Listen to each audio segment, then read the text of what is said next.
Hey guys, how's it going? It's Mr. Hing here. I hope you are so well. Today's lesson is going to be covering probability. Okay, so why don't we jump straight into it?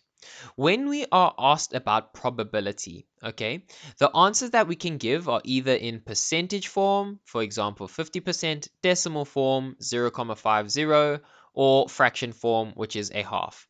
There's just something that I want to stress slightly that when a test or when a question is being asked, and they say, for instance, I flip a coin and I land on heads, what is the probability that it lands on heads?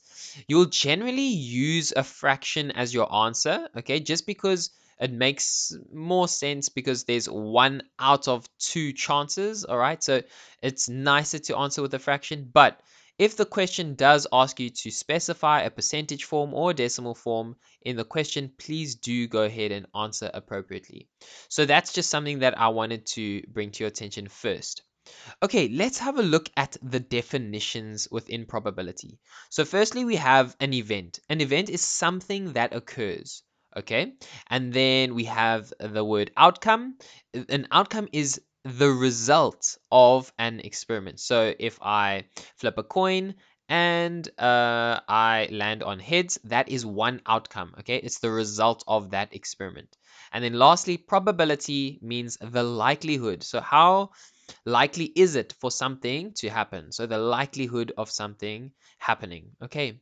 And then just we're not going to touch on this, but I just want to bring to your attention in further lessons that will come, look out for two events that happen. Okay, it's slightly different, or not different, but there's just something that we need to add into our calculations when we get two events that are happening. But for today, we're just focusing on one event. So let's have a look at what we have here. There is a key rule over here, okay? Please, let's highlight this. Let's write this down. Let's take the notes that this is a key rule, okay?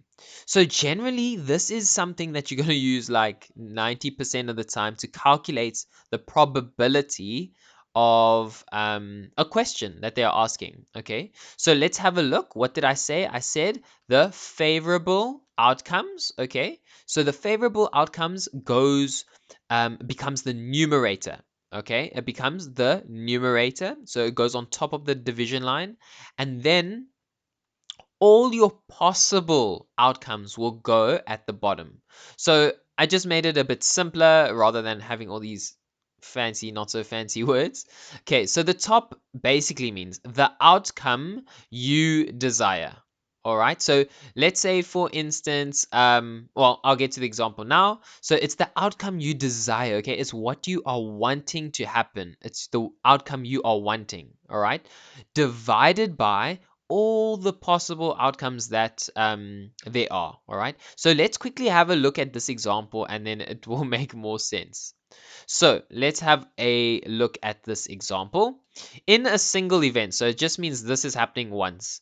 What is the probability of rolling a 3 when rolling a normal dice? So let's have a look. Obviously, we know that on a normal dice, we have number 1, 2, 3, 4, 5, and 6. So the question is, what is the probability of rolling a 3? So guys, please remember, they are asking for rolling the number 3. So just the number 3. It's not asking for three numbers, it's just that number 3. So how do we answer this? Let's look and use this key rule that I use here. So our favorable outcomes will go on the top. So that's what I put down. What is the probability of rolling a 3? Well, we want one desired outcome. We only want to roll a 3 when we roll the dice. And then we do it over. So 1 goes at the top of the division line, and then at the bottom, it will be all the possible outcomes. So how many possible outcomes are there when I roll a dice? We can roll either 1, 2, 3, 4, 5, or 6. So there's 6 possible outcomes. And therefore, the chances are, so this is your answer. The probability will be 1 out of 6 chances. Okay, 1 out of 6 chances.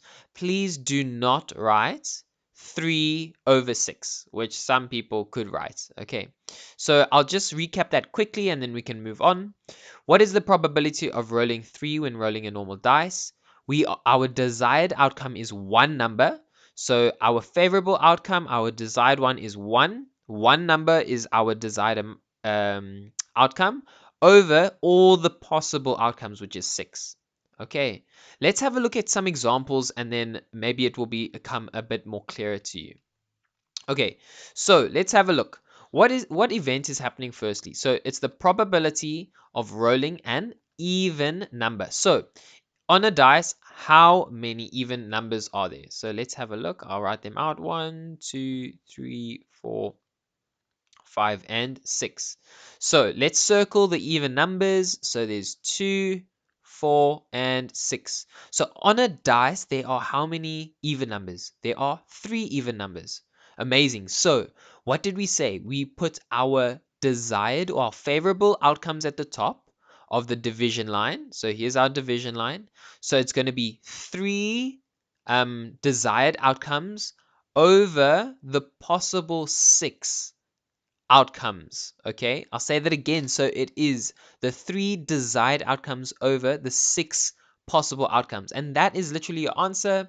You simplify it into 1 over 2, so it is a half. All right, once you put this into your calculator, all it will do is it will convert it to your decimal for you. How amazing is that? So it will become 0.5. And then how do we convert the half into 50%? Well, all you do is you put the 1 over 2 in your calculator and then you times it by 100 to get your 50%, your percentage. Okay, let's have a look at the last example and then we'll be done for the day. So it's the probability. What is the probability of the robot being red? So when you get to a robot, how many different colors are there? There are 3 colors. There is red, and there is orange or yellow or amber, I think they say red, orange, or green. Okay, so how many outcomes are there? 1, 2, 3. So at the bottom of our division line, there are 3 possible outcomes, and then we only want red. Okay, so we desire one outcome, so it will be 1 out of the 3 desired outcomes, and that is our answer. Once you put that into the calculator, you'll get a nice decimal, and then once you put that in and you times it by 100, you will get your 33.33%. Okay, just a little tip. If they are telling you to round off to specific decimal places, please follow along the instructions that they give you. Okay, so guys, that comes to the end of our lesson. As always, please comment the questions, all right, in the comment section below. I really do enjoy engaging with you guys, and any questions that you have, I would love to help you along so that we can do well together. All right. So with all of that being said, if this was helpful, please like, share, subscribe, and I'll catch you in the next one.